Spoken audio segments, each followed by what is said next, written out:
रंगीन गांव की अद्भुत कहानी। रंगीन जंगल के पास एक छोटा और सुंदर गांव था। वहां कई प्यारे प्यारे घर और खिलौनों के दुकानें थी। बच्चे खुशी खुशी खेलते और लोग खुशी खुशी रहते थे। एक दिन अचानक पड़ोसी जंगल के जानवरों ने गांव पर हमला कर दिया और उसे पूरी तरह से तहस-नहस कर दिया। गांव में अब केवल छोटे छोटे खरगोश ही बच गए थे। दूर एक बड़े मैदान में हंसों का एक विशाल झुंड रहता था। वहां कई वर्षों से बारिश नहीं हुई थी, इसलिए नदियां और तालाब सूख गए थे। हंसों को पीने का पानी नहीं मिल रहा था।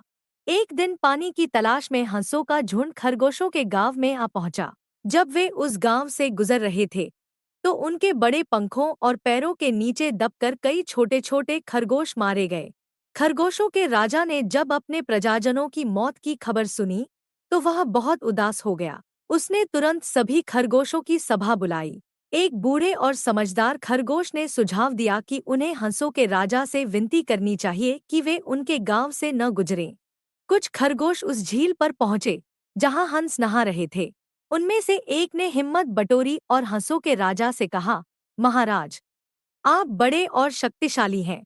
शायद आपको पता नहीं कि आपके पंखों और पैरों तले कुचलकर हमारे परिवारों के कई सदस्य मारे गए। हम में से बहुत कम ही बचे हैं। आपसे विनती है कि कृपया किसी दूसरे रास्ते से जंगल लौटें। हम आपका एहसान मानेंगे और आपके मित्र रहेंगे। हंसों के राजा ने उनकी बात मान ली और कहा, जाओ, शांति से रहो। हमारी वजह से तुम्हें कोई परेशानी नहीं होगी। सालों बाद पड़ोसी जंगल के राजा को अपनी सेनाओं के लिए कई हंसों की जरूरत पड़ी। उसने अपने सैनिकों को जंगल में भेजा ताकि वे अधिक से अधिक हंस पकड़ कर ला सकें। सैनिकों ने गहरी खाइयां खोदी और उन्हें पत्तों और घासफूस से ढक दिया ताकि वे दिखाई न दें।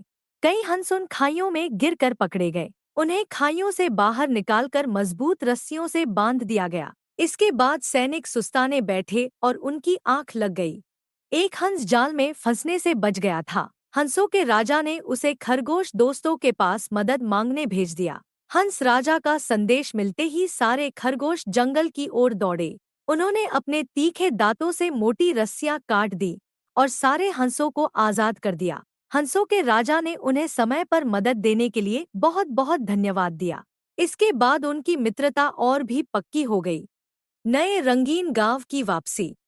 खरगोशों और हंसों की इस अद्भुत मित्रता के चलते दोनों प्राणी एक दूसरे की बहुत मदद करने लगे।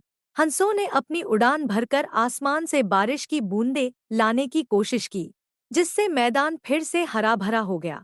खरगोशों ने अपने नन्हे हाथों से गांव को फिर से बसाने का काम शुरू किया। बच्चे फिर से खेल के मैदान में खेलने लगे। गांव में फिर से खुशहाली लौट आई। हंसों ने अपने पंखों से बच्चों को सवारी करवाई और उनके साथ खेल खेल में नए गीत गाए। बच्चे हंसों के साथ मिलकर अपनी हंसी और खुशियों का अंबार लगाने लगे। नए कारनामों की शुरुआत। गांव में एक नया खेल शुरू हुआ। हंस और खरगोश मिलकर एक साथ दौड़ लगाने लगे। हंस उड़ते और खरगोश दौड़ते। यह दृश्य देखने में बहुत ही मजेदार था। बच्चे तालियां बजाते और खुश होते। गांव में हर दिन एक नया उत्सव मनाया जाने लगा। कभी पतंग उड़ाने का, कभी गुब्बारे फोड़ने का और कभी कभी रंग-बिरंगे फूलों का उत्सव मनाया जाता। सच्ची मित्रता की मिसाल। खरगोशों और हंसों ने मिलकर गांव के चारों ओर एक सुंदर बगीचा बनाया। इसमें हर तरह के फूल और पेड़ लगाए गए।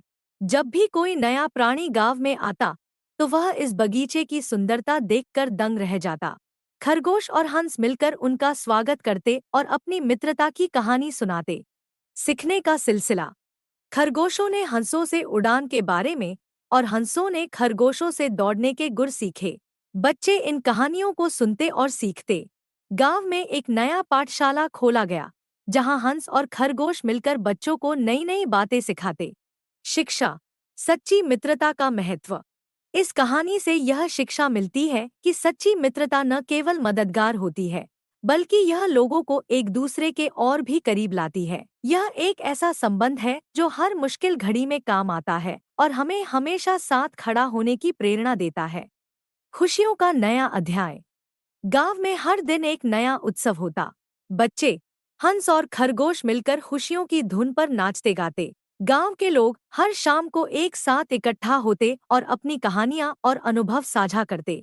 इस तरह रंगीन गांव एक बार फिर से खुशियों से भर गया और सबने मिलकर एक नया, रंगीन और अद्भुत संसार बना लिया। इस नई कहानी से बच्चों को यह समझ में आता है कि दोस्ती और सहयोग से हम किसी भी मुश्किल का सामना कर सकते हैं और हर मुश्किल को आसान बना सकते हैं।